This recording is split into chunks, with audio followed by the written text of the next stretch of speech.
Canada has decided to reevaluate its commitment to purchasing the F-35 fighter jet. This decision, announced by Defense Minister Bill Blair, throws the future of Canada's air power into question. It also signals a potential shift in Canada's defense priorities. The F-35, a fifth-generation stealth aircraft, has been a subject of much debate. The debate revolves around its capabilities, costs, and suitability for Canada's defense needs. The reevaluation comes amidst a backdrop of changing geopolitical realities and economic considerations. The Canadian government is currently engaged in a comprehensive review of its defense policy. This review aims to ensure Canada's military is adequately equipped to face emerging threats. The outcome of this review will have significant implications for Canada's defense posture in the coming decades. The F-35 has long been touted as the future of air combat, with advanced stealth capabilities, sensor fusion, and network-centric warfare capabilities. However, the program has also been plagued by cost overruns, technical challenges, and delays. Canada's decision to reconsider the F-35 purchase opens up opportunities to explore alternative fighter jet options that may better align with the country's strategic needs and budget constraints. This reassessment of the F-35 deal underlines the complex and evolving landscape of defense procurement in the 21st century. It also highlights the challenges faced by nations in balancing budgetary constraints with maintaining a credible defense posture in an increasingly uncertain world. Canada's decision to re-evaluate the F-35 purchase comes on the heels of a significant change in leadership. Mark Carney, a prominent economist and former governor of the Bank of England, assumed the role of Prime Minister in March 2025. Carney's leadership marks a departure from the previous administration and signals a potential shift in Canada's political landscape. His approach to governance is characterized by a strong emphasis on fiscal prudence and a pragmatic approach to foreign policy. Carney's appointment has been met with mixed reactions. Supporters praise his economic expertise and international experience, particularly during times of global uncertainty. Critics, however, express concerns about his perceived lack of political experience and his potential to prioritize economic interests over social programs. Carney's stance on the F-35 deal remains unclear. However, his emphasis on fiscal responsibility and his government's commitment to reviewing all major defense procurements suggests that the F-35 program will be subject to close scrutiny. The outcome of this review will likely depend on a thorough assessment of the program's costs, benefits, and alignment with Canada's strategic defense objectives. The change in leadership injects a degree of uncertainty into Canada's defense policy. It remains to be seen how Carney's government will navigate the complex web of domestic and international factors shaping Canada's defense posture.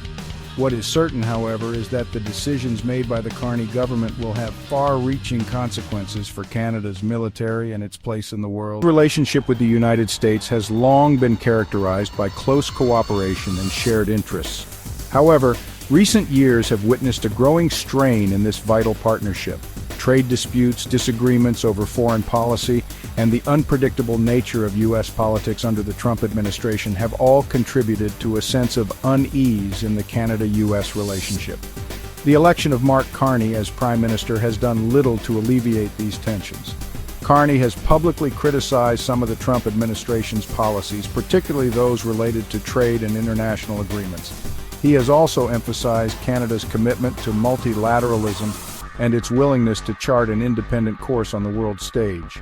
This strained relationship with the U.S. has direct implications for Canada's defense policy. The U.S. remains Canada's closest ally and a critical partner in NORAD, the Joint Aerospace Defense Command responsible for the security of North America.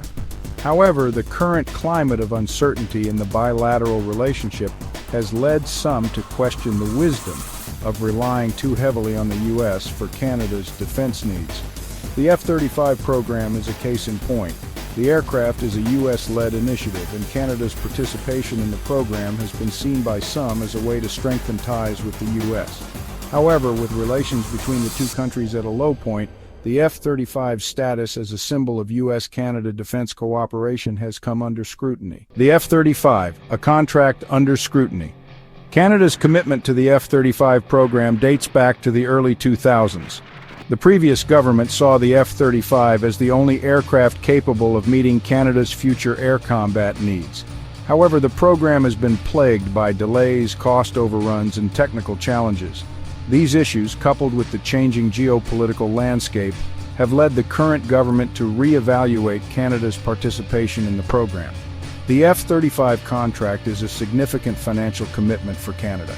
The estimated cost of acquiring and maintaining a fleet of 88 F-35s over their lifespan is estimated to be in the tens of billions of dollars. This figure represents a significant portion of Canada's defense budget. The current government, with its focus on fiscal responsibility, is keen to ensure that this investment represents good value for Canadian taxpayers. One of the main points of contention is whether the F-35 is even necessary for Canada's defense needs. Canada's primary security threats are not large-scale conventional conflicts, but rather terrorism, cyber attacks, and climate change. Critics of the F-35 argue that the aircraft's capabilities are overkill for these types of threats. They suggest that the money would be better spent on other defense priorities. The government's review of the F-35 program is expected to be completed in the coming months. The outcome of this review will have significant implications for the future of Canada's Air Force and its defense industrial base. Exploring alternatives, the Saab Gripen emerges. With the F-35 contract under review, Canada is actively exploring alternative fighter jet options. One of the leading contenders is the Saab JS-39 Gripen, a Swedish-built multi-role fighter aircraft renowned for its versatility, cost-effectiveness, and suitability for operations in challenging environments like the Arctic. The Gripen has garnered significant interest from several countries looking to modernize their air forces with a capable and affordable platform. Its operational flexibility and lower operating costs make it an attractive alternative to more expensive and complex fifth-generation fighters like the F-35. Saab has offered to build the Gripen in Canada, a move that would bring significant economic benefits and technology transfer opportunities to the Canadian aerospace industry. The Gripen's capabilities extend beyond traditional air-to-air combat. It is equipped to perform a wide range of missions, including ground attack, reconnaissance, and electronic warfare. Its advanced avionics and sensor suite make it a highly capable platform for modern warfare. Moreover, the Gripen's smaller logistical footprint and ease of maintenance make it well suited for operations in remote locations, a crucial factor for Canada's vast northern territories. Canada's potential selection of the Gripen would send a strong signal to the international community. It would demonstrate Canada's willingness to pursue independent defense procurement decisions based on its unique strategic needs and priorities. The logistical challenge of a mixed fleet. The potential acquisition of a new fighter jet, such as the Saab Gripen, raises the complex issue of operating a mixed fleet of aircraft.